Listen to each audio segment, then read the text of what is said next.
Topic of today is how future-proof is your organization?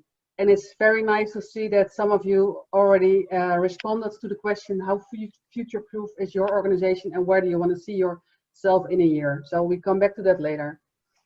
Before we start the workshop, I want to explain the rules during this workshop. And I think it's very important to know, we want this workshop to be very interactive. Again, it's not a webinar, it's a workshop. So please feel free to ask all your questions during the workshop by raising your hand, by Q&A, by chats. But again, it has to be, or it should be interactive, because that's the way we like to see it. And it's also very interesting for you. So participation is really necessary. Before we start with the actual workshop, one other question I want to mention is please unmute your video, because we like to see you. So everybody, not everybody is unmuted yet. So unmute your video so we can see you, so we can actually look each other in the eyes and communicate with each other. I think that's the best way to have a workshop, and also the best way to make it interactive. Before we start, I would like to start with a poll. So Maria, if you can show the poll, please. The question is, do you make time or to think about the future of your company? And you can answer that with a yes, on a structural basis, no, or sometimes. I'm really curious to hear or to read what's your.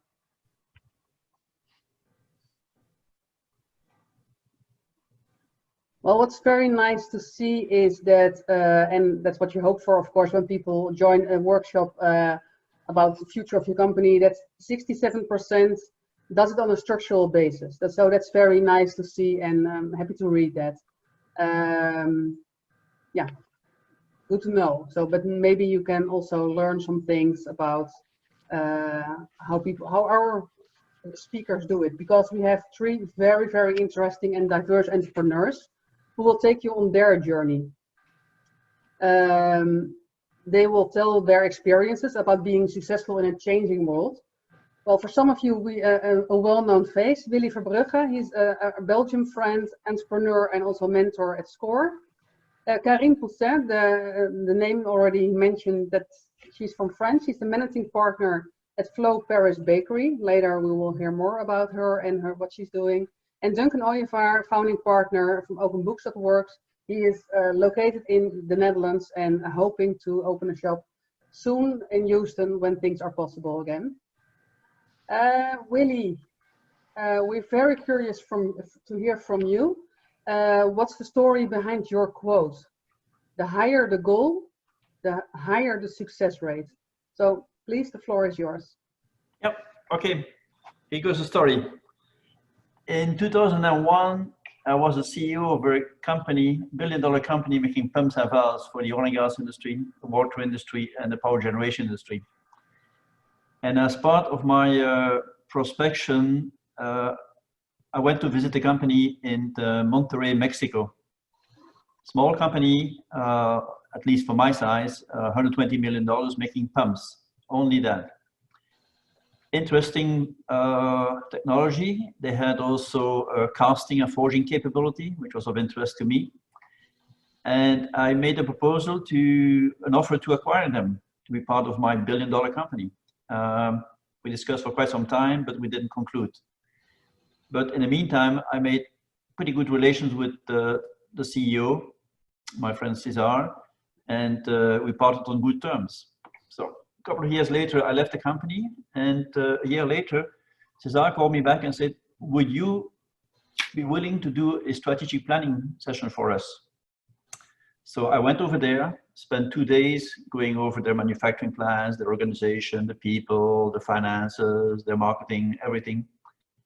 And then we took a 4-day session in Tulum, Mexico. We rented a hotel completely on our own. There was nobody else around. And for 4 days, we spent nothing else but thinking about the company, the future, and what is possible, the company.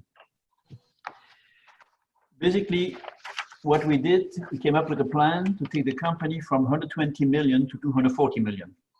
just to double the company in 5 years. And how did we do that? We started by looking at all the products that they were making. And then we looked at what the competition was making in terms of products, what the industry was making in terms of products, what were the applications, and what were the things that were potentially easy for the company to take on. We did that in the whole of morning, and the same day, the first day in the afternoon, we looked at the markets.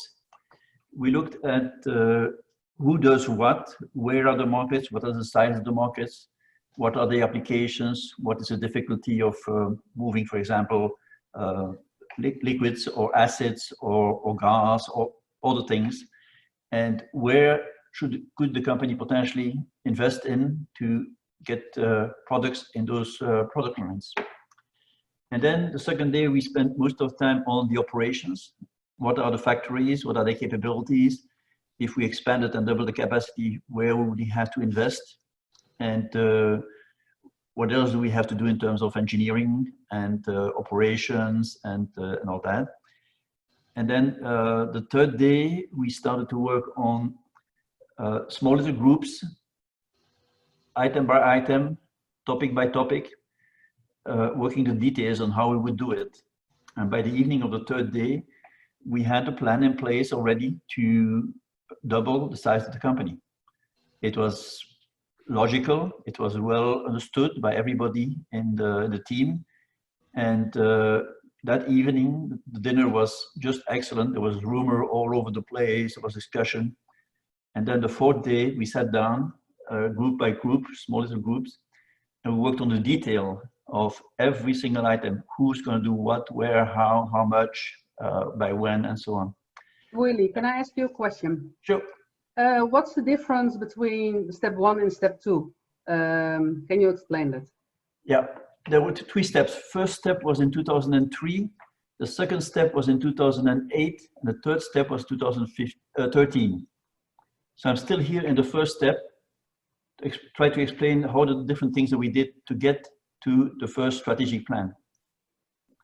Now I'm going to go to the second step, which was in 2008, where the company was already at $250 million, and César asked me to do another strategic plan to take it to $500 million. And basically we followed the same principle as the first time, except much, much quicker, because the people were already used to the process. And we did something else. In the second step, we did also brainstorming. And brainstorming is an exercise where you throw a lot of ideas on the table. You don't make any judgment. You reverse the judgment for much later. So you throw as many ideas as you can, and out of that will come a couple of pearls that you can use for your strategic plan. And the second thing we did in the second step is we looked at international expansion, because they were doing 90% of their business was in Mexico. And they were getting at a size where it made sense to invest in a plant in the US, a plant in Europe, and also a plant in Asia. And we also looked at acquisitions. And in the second step, they acquired a company in China and one in Germany. So again, the last day of that session there, that was in an hacienda in Merida, we spent the last day working only on the details, the very, very specific details of every step in the action plan. And then in 2013, we did the third step, where we did something similar, but we looked at more product lines, more markets, more applications. In the beginning, when there were 120 million, there were 2 products in 3 markets. When we finished the third step, there were 13 products in 18 markets. And they acquired 3 more companies, and they established a network of reps and agents in the whole of South America and the whole of Asia. And in Europe, they bought 2 other companies and 1 more in the US. And that's how they grew from internal and acquisition to 1 billion after 5 years, and last year they were 1.2 billion. The success of what we did here is basically 2 things. One was the willingness and the vision of the CEO. He knew what he wanted. He didn't know how to get there, but that's why he hired me to help him doing that. And then the team, he was able, together with me and some other people, he was able to bring the team together and everybody working in the same direction. And that really cemented the team. And that's why he was successful in implementing. So it can be done. That's a proof. I've done it several times with other companies. It's a matter of bringing the people, the team, the CEO all together in the same vision. That's my story. Are there questions right now? Because I can imagine it's quite a thing. Yeah, from a couple of million to 1 billion. That sounds so simple. And again, it took some years, but it cannot be simple. So, what was the biggest struggle that you walked into? The biggest struggle you always find in those kind of planning is to have the engineers and the operations people talking the same language and believing in the same thing. Because sometimes the research people and the engineers can say, yeah, we can do all that, all that, all that. But then the operation people come back to the reality and say, yeah, okay, but if we do that, we have to triple the capacity of our foundry, for example, or our casting. Who's going to do that? It's going to take millions of dollars. Where are we going to find the money for that? So once you start building some of these elements, what I call the stepping stones, you always have to look around and make sure that everybody is on board and everybody can support the same direction.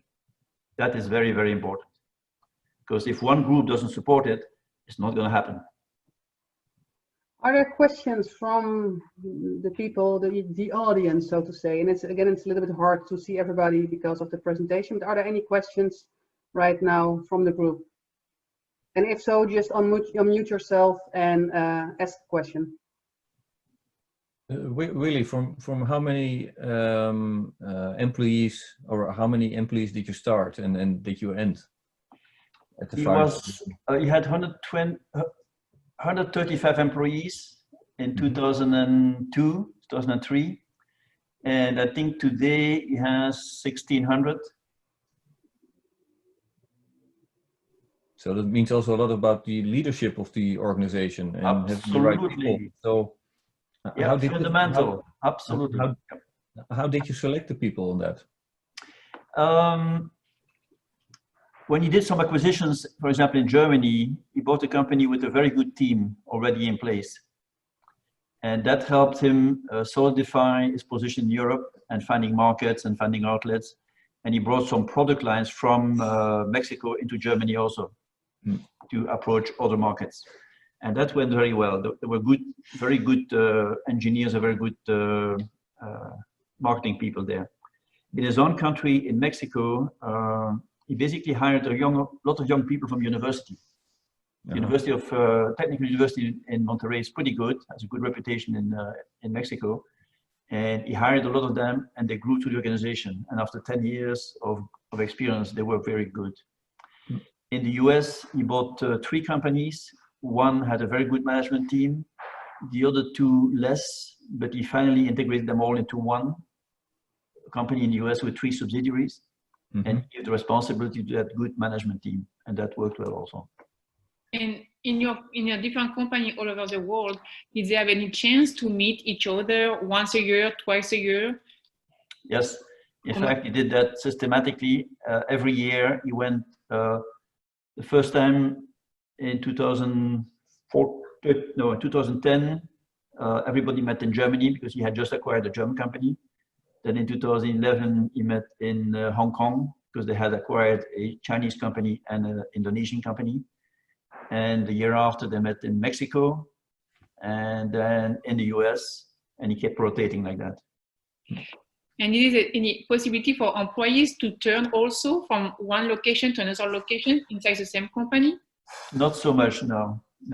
There were a couple of people from, let's say, finance that went from one subsidiary to the other. Some people from marketing also, but not that many, no. And how did the CEO develop himself? Because starting from the company with 125 employees up to 1,600, that also as a leader, becoming from a manager, you go to a leader. How did that develop? he was already a leader when I met him. And that's, I think, a big reason why he was successful in doing this, because he had already acquired the capability of not be the guy that looks over everybody's shoulder day to day. He was more interested in the vision, in the future, in the structure, in engagement of his people. He was the guy that went around in the office or on the shop floor and talking with people. He was not the guy behind the desk. Okay. And that makes a big, big difference. Yeah. Okay, thank you so much, Willie, for your lessons learned. And again, at the end or in between, if there are any questions, don't hesitate to ask. Corinne, we are very curious to learn from a French lady with a background in education. How you can make a French bakery in Houston successful. I'm really curious to hear your story. Thank you for having me and for your invitation. So, from education to bakery, there is not a big canyon. It's a matter, like Willie just said, about leadership, vision, and be sure that you have a good team together. So, I started as a teacher, just a primary school teacher in French Guiana in the middle of the rainforest without any supplies. So, for 9 years, I have to become creative very quickly. And perhaps I explained that from education to a bakery. And after becoming a teacher, I taught also in university, become a head of private school and founder of schools, private school, bilingual school in US and Africa. So what I use every day from my background is my degree in psychology and especially in neuroscience to analyze the data. Because as you know, leading a school, leading a classroom, leading an amphitheater, when you make a conference, is a matter of leading international team. So for me, I like to observe, analyze, make the research to understand very well the field where I am too. And based on that, we work very hard with the team, but also with the owner of Flo Paris, Mr. and Mrs. Bacchini. We are very good team. We complete each other very well. So running a bakery today in Houston is meaning of leading international team. So in Houston or in different places in the world, when you have to lead, like Willie said, when you have to lead a team, you need to know them very well. So when I started at the bakery, I interviewed every person, from the cleaning crew to the chef of department, to know better what they can do, what they can make for the bakery, and which kind of vision they have. And especially, I asked them why I will keep you in a business. So they have to show me their engagement in the business. And as you know, leading a company is like a big puzzle. Like behind me, if you have an Eiffel Tower upside down, that will not work, okay? You will not go to visit Eiffel Tower. So Houston has a lot of communities, different people, and to be sure that your team have a specialty and can match together, can make a good puzzle, a good harmony. So based on that, we created together with the team the common language, because each department before was very separate. So how you can make a French, like a croissant crust pizza, if you don't have the crust. You need to have the crust to link with your savory part. So based on this kind of situation, I install a common language, a common culture to be sure that the team is on board and have a keyword. For example, at Flow, the keyword that I choose to follow is excellence, quality, and family style, because we are still a family style. So this is very important for us to use the best of each other. And this is my background in psychology and neuroscience helped me every day to find the potential of every members of the team and to be sure that they can be engaged, because you cannot have a successful business if your team members are not engaged and motivated. So that is a business value that we have to create together. Again, you are not a leader if you don't have a team. If you don't have anyone to lead, you cannot be a leader. So the leader needs to create a business identity based on the values that you have, but also to have a short-term, mid-term, and long-term vision. And to be transparent with your employees is very important. So like that, you can have their trust. And if they are confident, if you have their trust, that means that they can make some risk. If they make some risk, that means that they make some, if they make some mistakes, they make some risk. If they make some risk, it means that they are engaged and they want to prove something. They are part of the company. That is very, very important. So based on that, we need to be creative in any situation. And from education to bakery, it's the same. You have to deal with situation every day. So for example, the situation that we have to deal to today, like everyone, is the COVID virus. So based on that, we use the positive way of this bad situation. We had a big brainstorming meeting, like Willie mentioned also, to analyze the company. And we reinforce the value, the business value, and I explain to them what will be done today.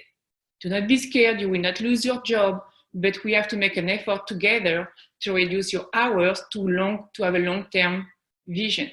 So based on that, we work very closely together to reinforce the creativity. We review the menu, we review all the packaging things together, and we cross our views. And we criticize, free critics, like French free critics on every product, every department, but not like in a bad way, in constructive way. So with positive reinforcement, always. So we took this time to make remodeling in the store, for example, to be fresh again, and we review our marketing plan, and we study a new market, because the customer today do not spend their money like before. So we expand our market study with grocery store, with restaurant, with hotel. And based on that, we are proud today to announce that we have more businesses than before, especially in a museum, for example. We make 1,000 and 1,000 macarons every week to serve museum. We have a new restaurant to serve every day too. And we are working very hard for grocery store and hotel. So this crisis helps us also to take time, to take a break, to review our strategic vision, to be more creative, and to include everyone, to lead the department. Because running a business, like a private school is a business, bakery is a business, is not easy every day. But using the bump of the road to be sure that you have a good suspension and a good back, not have a back problem, is important sometimes. So I always say to the team, try to surprise me, try to make mistakes, it's okay, but try to engage yourself and to take risk. So like that, we can go further together. This is the story of Flo, on behalf of all the team. Well, thank you so much, Karine. And I can imagine the first question that pops up with me, and it's also because Willie mentioned something about it, because Westheimer, I understand there was another French bakery. You were successful. He, unfortunately, wasn't. And again, you explained a lot, but what was the biggest difference that you were successful and he wasn't, or she? I think it's a matter of communication and have analyze of data. Because if you don't want to see the numbers, and you have a lot of good software today that you can use to check your data for the selling point, for your salaries and everything, the matter is, like in neuroscience, to use the data, analyze the data, and communicate that to the team, to be transparent in communication. And to have a positive reinforcement leadership that makes everybody happy and do better. Well, that's good to know. are there any questions? Because I see a lot of familiar names, familiar faces, all entrepreneurs. Any questions for Corinne right now? Besides having her address, because again, when we are in Houston, we have to try and taste all the good food from Europe. So that's something we will discuss later. But for now, business-wise, are there any questions? Two comments to what Corinne just mentioned. First of all, yes, you have to try your macarons. They're the best in the world. Second, very important, something she did not explain, but it's very fundamental in her way of looking at business. Think about the triangle. On one side, you have the product, the service you offer. On the other side, you have the team and the leader. And the third point is the customer. And you all try to optimize that triangle. One cannot be off from the others. They all have to work in symbiosis. And if you do that consciously every day, you'll be successful. Yeah, that's right. It's very important to be sure to link everyone and to not do something for yourself, but for the profile of your customer and to include every team member. Yeah, thank you, Willie. Any other questions? Well, if there for now are no questions, Corinne, I want to thank you so much for your interesting story. It's very interesting to read, to listen to, and also Willie's story is very inspiring. But I also can imagine, yeah, how am I, you as attendees, how am I going to do that? Because it sounds so simple when you tell it. But of course, there's a lot of work behind this. Well, Duncan.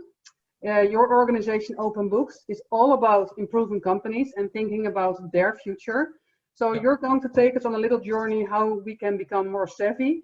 And it's your challenge to involve everybody in this workshop to really answer, participate, and do it, because we're here to learn, not only from inspiring stories, but also how can we do it. So Duncan, the floor is yours.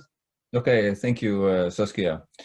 Well, you see here the slide of the famous soccer player Johan Cruyff, and one of his phrases, and he had many phrases he mentioned during his lifetime. You can't score a goal if you don't take a shot.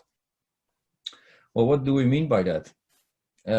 Sometimes people are afraid to take the first step. They want to calculate everything in a spreadsheet, and everything has to be perfect, and at that time, the market is already stepping forward and moving away from you. So you have to take the first shot and just go for it and do it.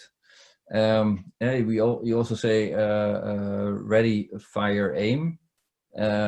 So you're ready, fire, and then you aim, because just give it a try, give it a shot. It's very important to make this first step and just go for it. And it's also a gut feeling you have. Now, what does it take to take that first step? So we have some ideas about that. So what always helps you is that visualize your goal. Now, like Willie said, long-term, mid-term, short-term, even maybe we go to a 100-day term. And let's say that it's already end of the year. It's the 31st of December. And it's the end of the year. And you had a end year's drink, end year's party, or New Year's party, whatever. You had some big fun with everyone, with your team, and you go home. You close the door of your company. What happened? You walk away with a big smile, and you say, "Wow, it was a tough year, but we achieved a lot of things." What happened? Anyone? Any idea? Well, maybe it's interesting to write that everybody writes down his response in the chat, so we can see how everybody ended the end of the year and how did they look back at the year. So everybody can write down some things in the chat to see what,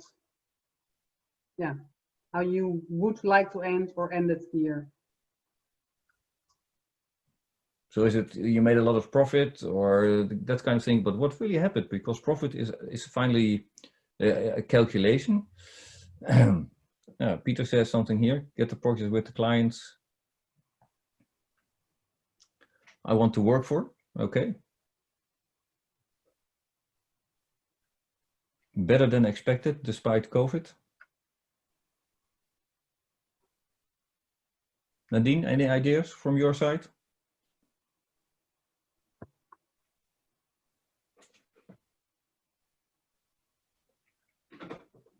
Okay. Like to be as close as possible on the budget as thought end of 2019. Very good.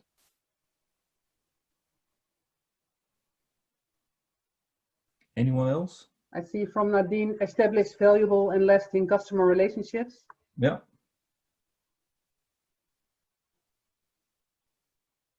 And Rick is answering, need still to start a business, very early stage, need to take the shot still. But okay, it's a goal. More resilient and experienced. Well, I really like to all the responses because this is what a workshop should be like, interaction with each other. Exactly. So I give it back to you, Duncan. Yeah, that's very good. Thank you, first of all, for all your reactions. So you're already thinking about the end, and that's a good thing. You know, so this is where you're looking for, this is where I would like to enter the end of the year. So you already have a goal where you want to go by the end of the year, despite the difficult circumstances, but you really look like, well, if we can achieve that, that's very good. So having a goal is very good, but it's also good if you can measure it. So Maria, if you could put us on the next slide. So we use numbers every day, every moment. We use it even today. We started this time. We have so much time. So numbers is really a part of our life. We cannot ignore them. So how nice would it be that you could say, well, you know, what you just said, more resilient and experienced maybe? What kind of number would you put to that? Or take the steps I wanted to make. How many steps are that?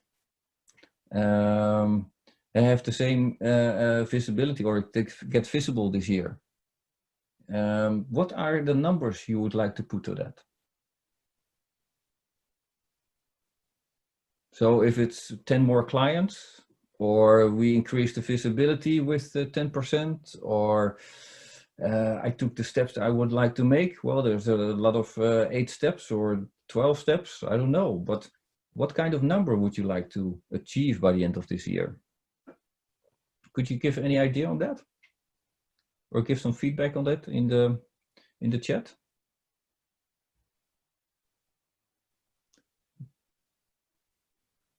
Yeah, OGSM strategy, very good. Yeah.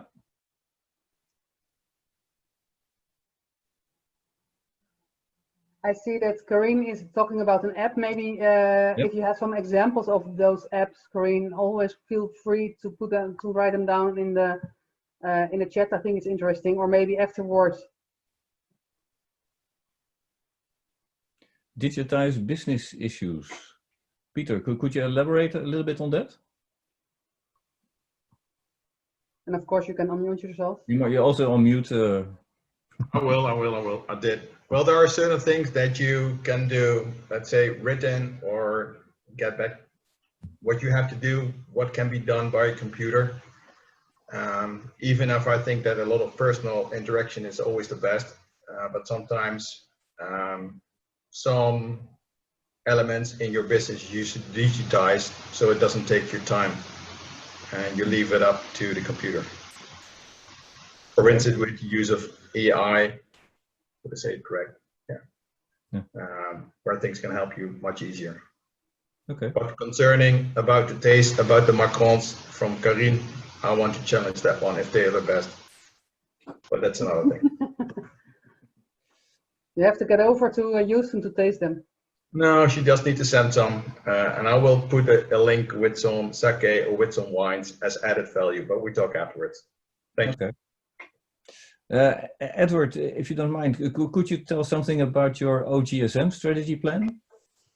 Sure. Hello, everybody. I was my camera is not working. I'm setting up a new office, obviously, so it's not working. Yeah, we decided to go for an OGSM strategy plan. Simply put a business plan on one page. Not in particular because NASA uses it. It is a nice link with Houston though. but it is abstract, it is measurable, it is actionable for everybody, and it doesn't end up in a drawer or in the round archive, the bin. So yeah, in our strategy plan, you know, it's all numbers, and it's about measuring. And my year as a new business here is more about counting opportunities than really counting revenue. I wish I could count revenue, and of course we also measure that. I wish I could count a little bit more. But this year is all about opportunities, making sure those come in, and from that, on a positive note, on a positive basis, learn, okay, you know, we had, I don't know, like 200 opportunities. We only scored 5. Why is that? You know, there we go again, what other people said, using that data and looking into, okay, what did we do well? What did we do wrong? And that is my plan for, let's say, the coming years, and strategy to grow. But it's really focused on the numbers, isn't it? So making measurable. Yeah, oh, absolutely. Yeah, no, but it goes without saying that you have to do that. Otherwise, you know, it doesn't make, you know, you're just shooting from the hip and you're not getting anywhere. I mean, you might get lucky and be successful as well, but if you don't know where your success is or where you need to improve, you know, then I think there is no direction in that you're taking. And OGSM stands for, when I'm right, objective, goal. Objectives, goals, strategy, and measures. And there you go, the M for measures, really. Yeah. Yeah. And then you can actually, you can make it, it's a really fun tool. You can do it as a private goal, you can do it as a department, you can do it for a whole company. And the point is that it is interactive. So I have been listening to Corinne. I think she was spot on by saying that, you know, involve your team, make use of everybody's strengths. I would like to have people around me that are better than myself. That's what I always say, because if you have people around yourself that are better than you in a particular field, and I can be the one gluing it all together, I think we're going to be successful as a company, as a team. Yeah. Yeah, very well said. Very true. Yeah. So you share it also with your team on a regular basis? Do you do it once a week or in once a month, or? At this very moment, it's just a one-man show for us, Duncan. So it's me. So you look in the mirror. You look in the mirror. Say, hey, look. Yeah, locally, but no. But you're having a good point. I did share with you know, I also made a SWOT and, you know, stakeholders analysis and those kind of things as part of the overall plan. And I did share my plan and the goals for Houston as our location with the stakeholders in the Netherlands, obviously, because in the end, it's not me doing it, it's us doing it. And you know, I'm only, and I think Willie just said that, you know, I'm only as strong as the weakest link. So, you know, if those folks know what they need to do, what is expected, or they have questions, we can discuss about it and we can get better together. Yeah. To give you an idea, what I did in most of my companies, we had numbers, of course, we had targets, we had objectives, we had goals, we had budgets, but we classified them as priority numbers, tier 1, tier 2, tier 3. Tier 1 were for the whole team, the whole organization, the company. Tier 2 were for different departments, and tier 3 were for managers that manage small little groups. And we made them visible on a board that was always available in the cafeteria, that everybody could see every day. Yeah. And we used 3 colors, green, yellow, and red. If we were on track, everything was green. If there was one area that was weak or didn't meet their goals, they were red. And if they were struggling in between, they were yellow. Yeah. And that gives a lot of visibility to everybody. Sounds like a very good plan. I'm about to, let's say, have my office here finished, and there will be a whiteboard right behind me. And on that whiteboard, I will have the OGSM printed on a little bit bigger than one A4 or one letter format, but a little bigger, A3 or whatever, just for myself to have it visible here. And I hope that others do that too. But it's also a matter of what they say, PDCA, plan, do, check, act. So you're going to have to, it's a circle, you're going to have to measure it, and you're going to have to go back to the team and you know, on like a quarterly basis or 6 months basis and see where we stand and kind of like try to steer in the direction of the plan, or maybe adjust the plan. That's fine too, as long as you have a plan. Yeah. Yeah. All right. Thank you for your contribution. Very clear. Yeah. Thank you. Just going back to the number, as a manager or an owner of your organization, you are still setting the direction and you want to set the goals. I think that's very important, because otherwise it will go every direction. What is very important is that you leave it up to your employees how they're going to achieve that goal, what they are going to do. And that's also about trust. You know, Karine talked about you set the goal, but it's also that people are allowed to make mistakes. So there's also a lot of safety in the organization, that people say, hey, I'm trying it, but I can make a mistake, but I'm allowed to make a mistake. Of course, you hope they do it only once, they learn from it. But that's really important, that there's a safety, that people are trying, that there's some also entrepreneurship within your employees. So if you set your number for the end of the year, and you tell it to your employees, how are they going to work on that? So the next step would be that you also keep track of it. Where are we with that number? So Maria, if you could show us the next slide. Duncan, So- Peter had a question. Go ahead, yes. Peter, can you unmute yourself? I can. I just was waiting, so I just waved my hand to get the audience or the attention that I could ask something. But thank you, Willie. My question is trust and relationship, it's so hard to measure.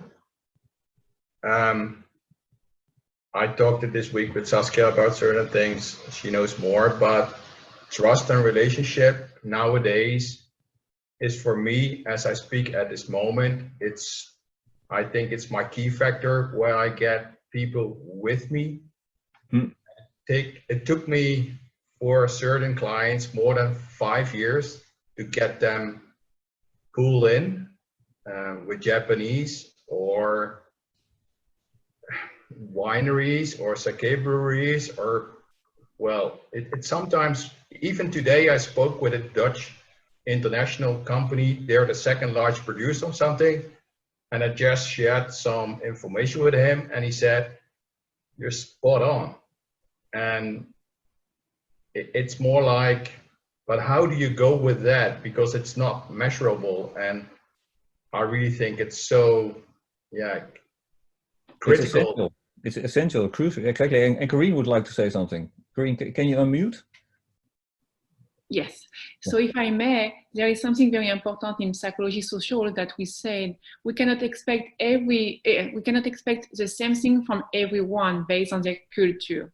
So it's very important for us to understand that, to not expect the same level of trust, of confidence, of communication if you manage a company with international team or international customer. And also it's interesting to see when you want to implement your confident communication is a way to learn from each other. I can see in Africa, when I create a school in Africa, I cannot have the same expectation in trust and confidence, especially in business, than here in US or when I work in Canada, because the data are different, because the law are different. So we need to understand the multiculturalism of everyone to be sure that to not be frustrated. It's just for them. Yeah, very good point. And I would like to add a couple of things. When I was CEO of a $1 billion company and I had 10,000 people working for me, what I did once in a while is just close my office and just walk the floor. Right. Move away from the hierarchy, the structure, and walk the floor and talk to the guy who was doing shipment, or the guy who was doing test, or the guy who was machining, just to get a good feeling about what's really happening in the organization. And being open and talk with the people and make yourself available to the people, for the people to talk back to you. And you learn so much more. And that's how you establish very basic trust. And also be vulnerable. Yes, absolutely. That's very important. Just be honest that you don't know everything. Yeah. You know? And with the relation with the customers, one thing I found very important is don't try to make the relation with customers unidimensional. We are complex animals. You need to take that relation at different levels. For example, if you speak the same language, Cheers. if you like to drink vodka with a Russian or caipirinha with a Brazilian, use those skills because they break down a lot of barriers and they make the relation more complete than just one-dimensional. But it's a very important topic because everything, if there's no trust at the basis of an organization, you cannot achieve the goals. Yep. We once had an organization and there was no trust between the employees and management. And we said, how are we going to improve that? And it was just with sessions. I said, okay, we asked the employees, what does trust for you mean? And they put words on it. And we put it all together. And there were 5 phrases about trust, what they said it was about trust. And we said, okay, let's talk about it once every 2 weeks or once every week. And then we would go through the phrases, the sentences they had about trust, what they think that is trust. And they gave a number from 0 to 5. And then we measured, was it improving? And it was not really about the numbers, but it was about the dialogue we had with them. So what somebody said, now this time it is a 0, and this time it's a 5. And that's where it started the conversation with management and the employees. And very quickly, within 1-2 months, the relation and the trust between them started to improve. And also the results started to improve. Yes, and if I may, also, Sure. like you mentioned, Duncan, the trust is a matter of to be fair as a leader. Yeah. You cannot give more than one to another. And if one day you have to give more hours or more things to one, you have to explain that, not to explain yourself, but to let them know that today I need you, tomorrow that can be you. So we are a team and we need to be fair. And also, I would like to add the positive reinforcement. Leadership is very interesting. Instead of to punish or to fire someone, to have a positive reinforcement that give more engagement to all the members of your team, you know, like at school. It's Well, a good it's clear that trust is a very important topic. I'm also very interested to hear more from you, Duncan. What else is important to get your goal after 1 year? Yeah, but there's one question from Rocky. He says, he asked, can you build trust in the US if you don't have an entity of your business there, but only in the Netherlands? I think we covered that also, that question previously. Peter, you want to add to that? Yeah, I think that in general, it's not a matter of where you are established, as long as you're able to communicate with the person that's on the other side, on the device or on the telephone, even if you don't see in a person, but speak instead of cold writing or typing or emailing or WhatsApp or whatever you call it. And I think you just have to be open to the person that's in front of you and just ask a question if you think, for Rocky, if you really should have a trust to be in the US. People understand really if you're a company that has only been founded in Holland or in Europe and you're not physically in the US, but still you can do things. I don't see it as a problem. Sorry, Peter. Go on. I don't see it as a problem, but that's my point of view. Well, I also want to address this question to Willie, because you're a little bit longer also here in the, because I think a little bit different about it, but it also depends on the products that you're having. For all the information, Willie or Rocky is, now maybe you can explain better yourself. Rocky, can you say what you're doing, and then and Willie, maybe then you can respond to the question of Rocky. Sure. Yeah, sure, Saskia. Thank you.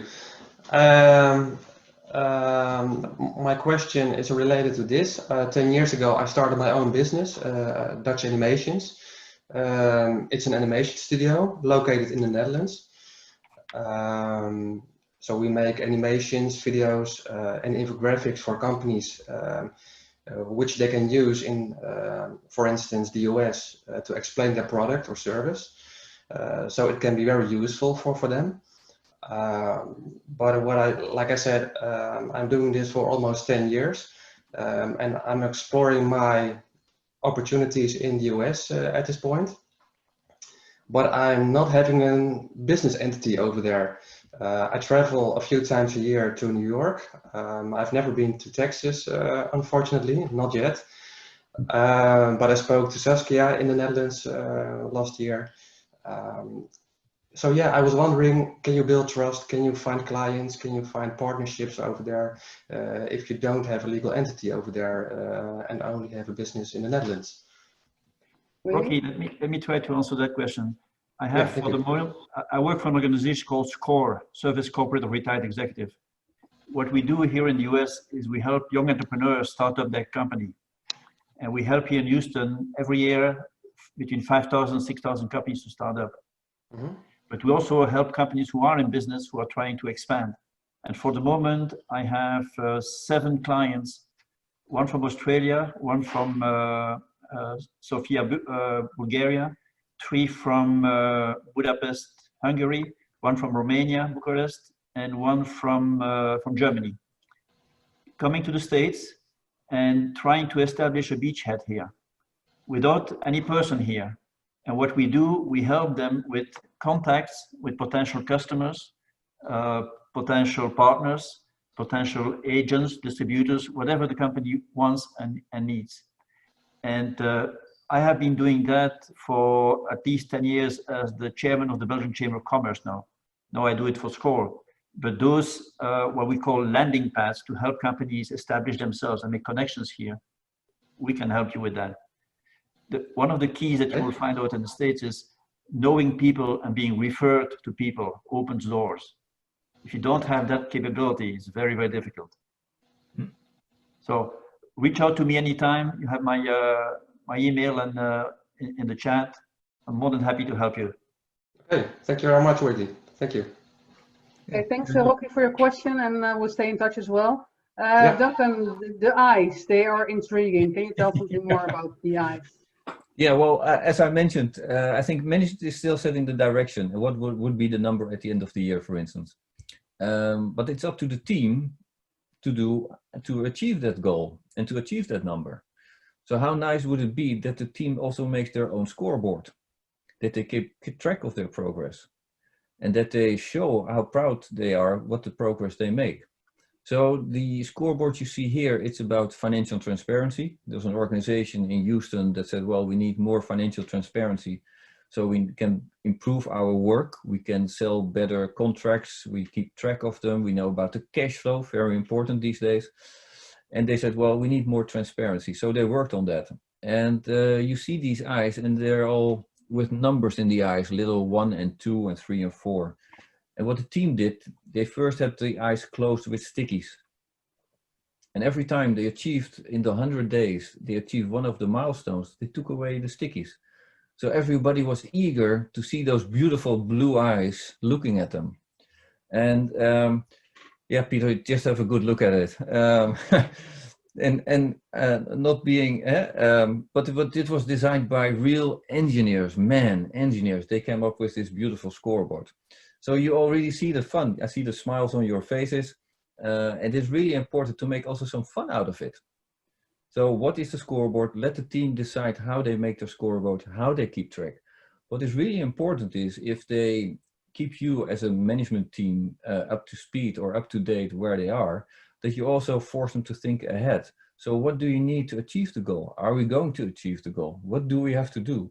Sometimes we only look backwards, what we did, but it's also really important for how are we going to achieve that goal? So that's really important. The other thing is, how are you going to celebrate it? Because it's their job. They achieved it. It's not the management team. We're just overhead as management team, you know, but the employees, they achieved it. They set the goal, they achieved it. So how they're going to celebrate it. And don't be afraid, people won't ask for 3 weeks of New York, for instance. No, they want to go barbecue or go to the movies or just little things, but just to celebrate it. Because that's an emotional thing. If you ask me when I was still working for a company, so when did you get your bonus and how much was it? I don't know. But do I remember the weekend we went out into somewhere here in Belgium and into the forest to have a survival weekend? I sure know everything about that weekend. I know who got drunk. I know who fell in the water and that sort of thing. So that's really the emotional thing, to have fun about it. And it sounds simple, but we sometimes forget it. So please make a scoreboard, set the target, and also how to celebrate it and have some fun around it. It makes it much more easier. People are more eager to learn about it, the numbers, and they're also becoming eager how to achieve those goals. Because people are really, they have their own honor to achieve those goals and to be proud of what they have achieved. Duncan, can I ask you something? Because Sure. What you say is that it's very important to write down a goal. It's very important to do it with your team or let your team do it. And of course, it's very important to make the process visible and Yeah. celebrate at the end. What are your experiences during these 100 days? What are the positive experience and the negative experiences what you walk into or the people walk into? Well, we do it in all over the world. So recently we did it in Germany, and my wife is half German, so I'm very familiar with the German culture. But we were in Berlin, and the team, we do this with a 2-day training. It's a small MBA what we do, and the team were just sitting with their arms like this and looking at us. Why are you here? Why do we have to think about the company? Why is management not here? So that takes a little bit more effort to really get the people into the motion. But once they understood what it would bring to them, because it's also about working smarter instead of harder, because they start to understand the numbers, how they can play with it, how they can improve the cash flow of the company, how they can improve the EBIT of the company, and just by small steps they make, because that's what we call the +1 strategy. So improve by 1% or 1 day over the whole year, and then they see the effect on the financials and how it makes their work much more easier. They get into motion. So it's also for us very important. What is the culture? We did it also in Hong Kong. Completely silence. People are not used to talk to other people, and that's the start is always a little bit difficult. But there's one thing, people like to play some sort of game, because what we're doing is more or less playing a game. You know, there's a goal, there are players, we have some rules, there's a thing to celebrate, they keep the score, and all over the world we want to play, because we all have been children, we played. So that's in our genes, so to say. The other thing is also very important, that if we achieve something, there are some hormones coming loose that say, hey, this gives us a very good feeling. You know, the runner's high, or when we have our shopping list and we check, we did that thing and we did that. This gives us also a good feeling. And sometimes it's difficult that people say, no, I'm not interested. On the other hand, we also said sometimes we get people on board where the management says, don't talk to, for instance, John, let me call him. He's not interested. He's not positive. And sometimes those people are the most positive people, because they have a lot of ideas, but they could not express those ideas, or nobody heard them. So yes, it's sometimes difficult, but what we see is that people are coming to their work because they want to achieve something. 80%, 90% of the people want to achieve something. And it's just for management to give the guidance where they want to go, give them the freedom, give them the trust, and also help them in thinking about those things. And also give them certain freedom. And sometimes we have clients who say, oh yeah, I gave them now the freedom, I let them go now. No, you have to do it in a guided way. Not everybody is ready from day one to have the freedom. So. And to Duncan's point, as leaders, you have to show the example. Yeah. Show them that it's possible. Yeah. Yeah, exactly. You know, it starts at the top. Yep. What they say. If you don't give the right example, it's not going to work. You know, the famous story of the director, he says with the body language, with his hands in his pocket for his whole team, oh, clients are the most important. And everybody thought, you haven't seen clients for 5 years. Everybody knows that. Everybody knows that. Everybody sees that. You know, and if we would say, hey, I'm going to visit clients, and then he would do, and he just by doing it, he doesn't have to say it, and everybody will notice it.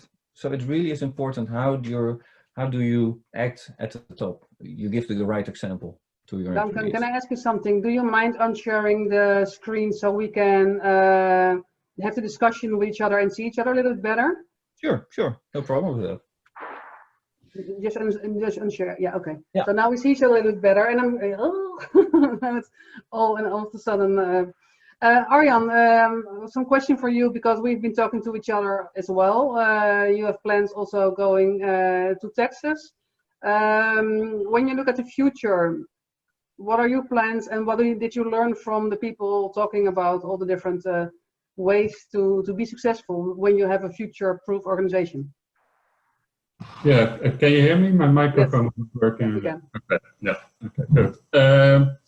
Yeah, so we got into a bit of a wilder stream now as we hired somebody in Florida, where we were only about to start next year. But so we're in the middle of setting up an entity and all those kind of things now. So in a bit of not in a rush, but a bit quicker than we thought. But what I tried to learn, and I had some questions to Karin as well. But yeah, what would be good tips, like as when the head office is in Holland, and you set up a shop in the US? How do you keep the culture with your Dutch company, but also to keep it American, and and to keep the trust of the head office and the local office? So how do you? I would like to know, is there any experience with that within this group? I know your question was the other way around too. No problem. It's about you, so it's not about us. So Karin, maybe you can also say something about it. Yes. Coming from two different fields, education and bakery, I will say first, you need to evaluate your card in your hands from immigration. So if you can hire a chef, a pastry chef from France or not, I don't know for your field, but you need to be sure that you can have the team that you want to implement your team here in US. And here in US, honestly, and it's not only a sentence, the sky is the limit. When you have a SCORE organization like Willie run, it's very interesting to meet people, and it's very easy to meet people and to find financial help, to find location, and very interesting people here in US, especially here in Houston. I live in East Coast, West Coast, Canada, but here in Houston is a land of opportunity. So again, the sky is the limit. Do not be scared. Go for it. And yeah, you can do it. But be sure that you can. You have all the good card in your hands first. And with the immigration services, be sure that you can have the people that you want. I think it's important, Edward, maybe you can answer it as well, because you've been working for a couple of Dutch organizations, but also with American employees. So can you say something to Arjan about keeping your Dutch identity, but also being an American organization? Yeah, sure. I think one of the main things is already said by Corinne. You're going to have to identify the differences, but you're going to have to, let's say, take the best out of both cultures, or both continents. And I think that you have to have your actions speak louder than words.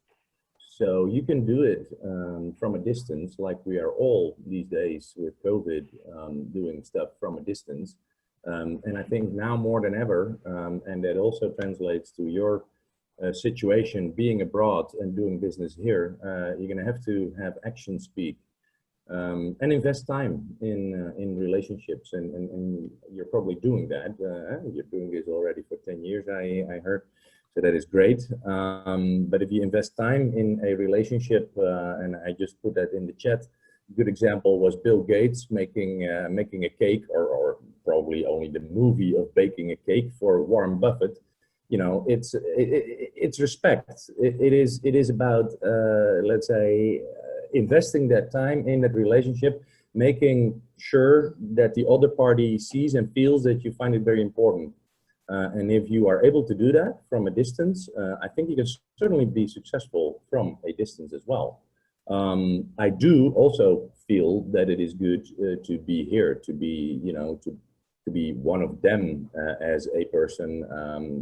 In one of the former sessions of this, I said at webinar, said, be one of them. So yeah, make sure that you know about sports, make sure that you know about culture and habits. And I think you can and will be successful then. You'll be more successful if you come here, I think. Yeah. Yeah, I'm flying over to California on Monday, so I'm probably one of the first flying again. So I'm lucky to get back into the country. But yeah, so and I will probably fly to Florida as well to meet our new employee, just to motivate them as well a bit. So, but very important, yeah. To hire people in these circumstances. But so you're saying you're flying to California this week? Yeah, Monday. Yeah. Good for you. Yeah, good for you, because nobody can fly. So how do you do that? Well, I've transferred some money. No, but I'm a lucky person. I have an E2 visa, so I got from the consulate of U.S. consulate in Amsterdam. I got a clearance. So, an exception. Oh, that's very good to hear, because it's a discussion we're having right now. That's the possibility of entrepreneurs, flying when the necessity is there. So good to hear, Arjan. Rick, you were also. Saskia, there's one thing I would like to add to the discussion. I think that might help people to really put it into perspective. To be successful in any other country, don't care where you are in the world, there are a couple of things you need to think and work on. First, you have to make yourself known as an expert in your field. Whatever your field might be, people have to realize that you make the best macarons in the world, or the best movies or videos or whatever. That's one thing. Second, you have to make yourself visible, because if the people don't know that you exist or can't find you, it's going to be difficult to establish relations. The third one is, and especially here in the US, networking, being referred by somebody to somebody else, has a lot of value. And this is true in a lot of societies, in a lot of cultures, in a lot of economies. And last but not least, is once you have an interested person, is to establish this personal relation, this trust, this long-term symbiosis between two individuals. So there are 4 levels. And if you think about these 4 levels and you establish them systematically, one after the other, you'll be successful. Cheers to that. Sure, that's a good summary. Peter agrees. Willie. Rick, again, you're new, College Station. We have had some interaction already. Do you have specific questions for now? Or do you want to add something? I would say something maybe that's interesting for Arjan. I work also with an E2. I work over here in the US for a Dutch company. The Dutch company has the headquarters in Doetinchem. And I live over here, and I'm a part of an office over here in Chicago. But I live in Texas. Just the thing that is important for, let's say, for him is to start here a business. What is very important, that you need to have mixed culture. The clients over here, we see very much, they really like the attention directly. They even like to call people on a US phone. They don't like to call international numbers. So doing business from outside, and then they have to call an international phone, well, that's 9 out of 10 that people never call. So being here, that's one of the reasons I'm also here. And my function is I'm a project manager. So what I do is I execute all the projects, what we do in all Americas, with a Dutch team. So I have the culture, I'm Dutch, I have the culture from Dutch. I work with the people that I understand how they work. And on the other side, I translate everything, that part that we make, to work with the American team over here, to make it a success over here, to translate all the needs and everything I need from the Netherlands over here to the US, to make it a success finally on this side. So what I see a lot between our office in the US and the office in the Netherlands, but over here in the US, it's impossible to understand that we Dutch, we have 3 weeks holidays, or that the factory closes for 3 or 4 weeks. So that is something that's very, very typical for people over here that don't understand. So me on this side, let's call it defending the Dutch culture, but it's very important that we translate a little bit and explain a little bit that culture difference over here, and then find a way to work with it together. I mean, one thing is like me in personal, it's impossible I take 3 weeks holidays because my clients will never accept it. So I need to be flexible in a way to work, to take a little bit of part of the American culture, to work in a different way as we do normally in the Netherlands. But also accept that in the Netherlands, they take the 3 weeks holidays because I cannot change that culture. So it's very important to have people on both sides, both on the Netherlands side, but also in the American side, who understand both culture and find a way to work with it. Well, thank you, Rick. I also want to give the floor to Nadine, if you don't mind, because we haven't heard you yet, Nadine. And it's a little bit, we see you as it's a little bit dark, so I want to hear your voice. Delft is a little bit dark already. I'm really curious to hear, can you tell briefly what you're doing and what you got out of this workshop? Sure. Yeah, I think I'm not necessarily very often part of these conversations, so it's the first time I'm dialing into these workshops. So it's great to sort of hear how others are getting on, and of course the contacts is also something that I'm very aware that we need to make more of. As an organization, the company, I'm a commercial director at TWTG, and we make industrial IoT hardware devices. So we work with companies in the utility and also the oil and gas and petrochemical company. So Vopak, as a very Dutch organization, is one of our minority shareholders. And so with Vopak, we're also now really conquering those various different continents. And I said earlier on in the commentary that we're really looking after these long-lasting relationships, and that's my task really for this year, to establish these, so next year we can start leveraging them and rolling out projects. For us, the US is really a market that we're currently only starting to dip our toes into. We've also just recently become part of Holland in the Valley, and sort of part of that network, really testing how that mentor approach works for us. And we're, yeah, of course, our customers are in Texas and Louisiana. So for us, this is very important to create more relationships, to work beyond the existing customer that we already have, which is hopefully 2 by the end of the year. But we're not just looking at the US, we're also looking at the other side of the globe, because we're now starting to roll out in Singapore. So for me, these networks, learning from everyone, maybe also learning from people's mistakes. So Willie, you said earlier on, hopefully people only make a mistake once. If someone else makes a mistake and I can learn from theirs, that would be good for me. If I make a mistake and let someone else learn from mine, I guess it can help others as well. So that's really why I'm here, because I want to sort of widen my network and I want to learn from others. Very good. Well, thank you, Nadine.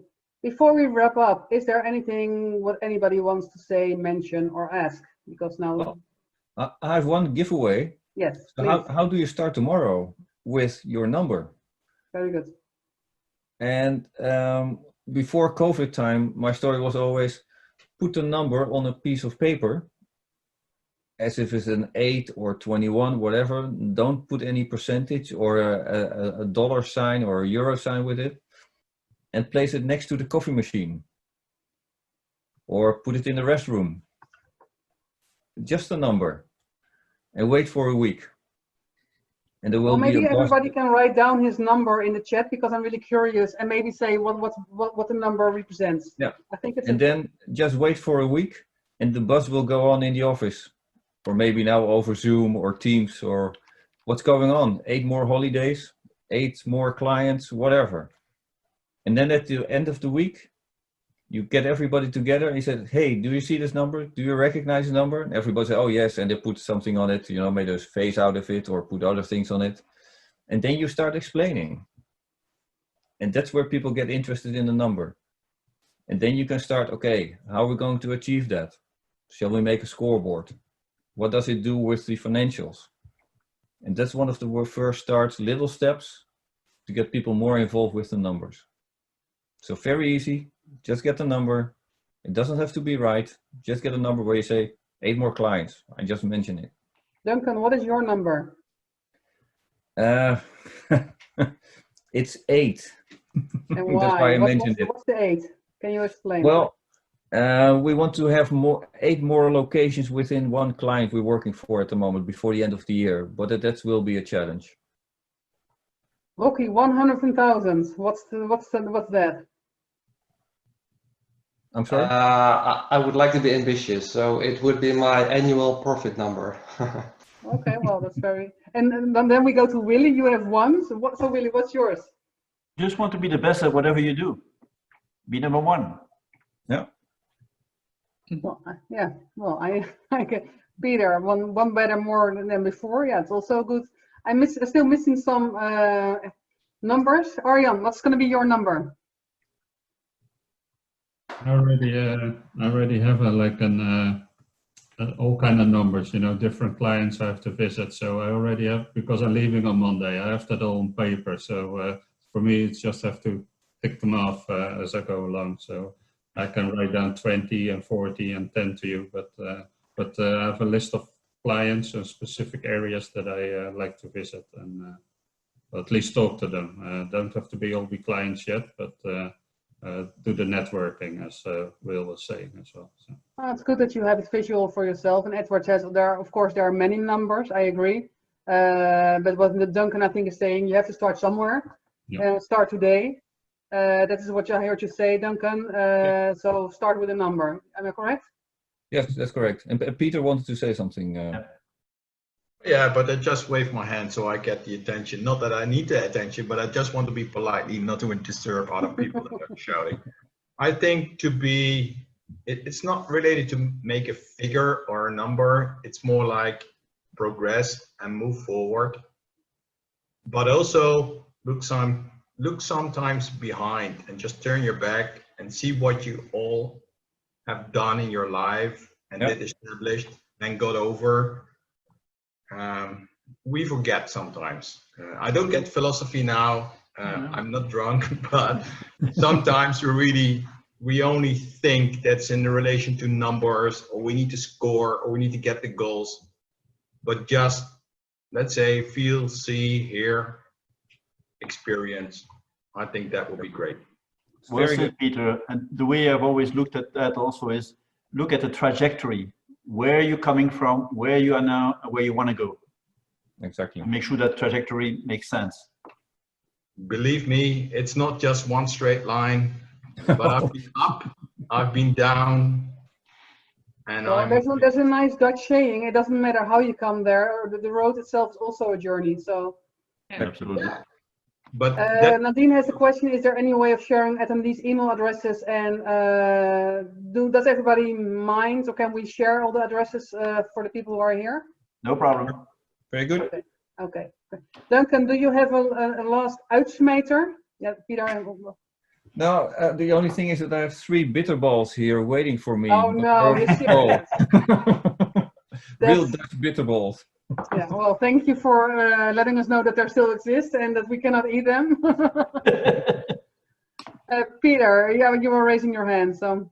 yeah, would the group mind to share a telephone number or a mobile number? Because sometimes just to pick up the phone and give a call might be easier than to write an email. Sure, no problem. That's problem. my question. No problem. Willie, do you have a final word? Wisdom. No, I think as a leader in an organization, the key is to be whoever you are. Don't pretend. Just be natural. Be as simple as you can be, and show the example.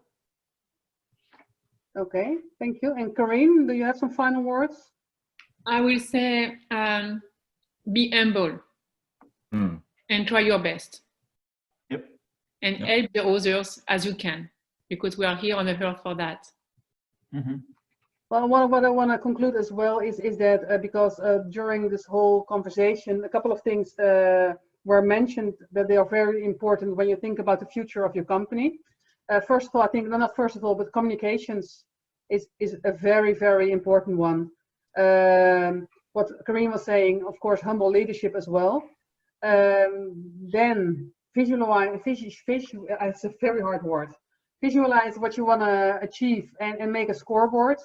And make it a fun scoreboard with Duncan with the eyes is a very fun thing, but there are multiple ways to do it, and make it visual.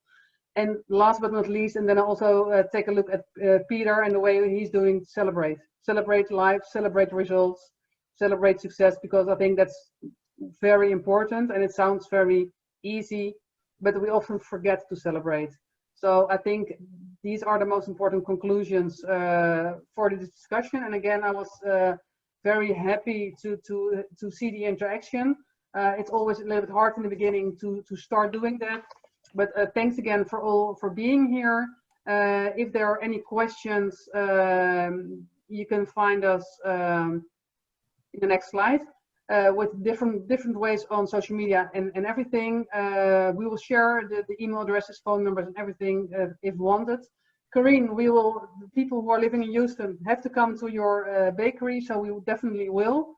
Duncan, when you are in Houston, I want to invite you to come to Corinne and also as a token of appreciation. And Willie, I hope we see you in person again very soon, and we're going to celebrate as well our collaboration. And the rest of all the people, thanks again for being here. I hope to see you again all maybe in January for the next workshop. And if there are any questions, you know to find us. So thank you so much. All right. Thank you. Bye-bye. See you guys.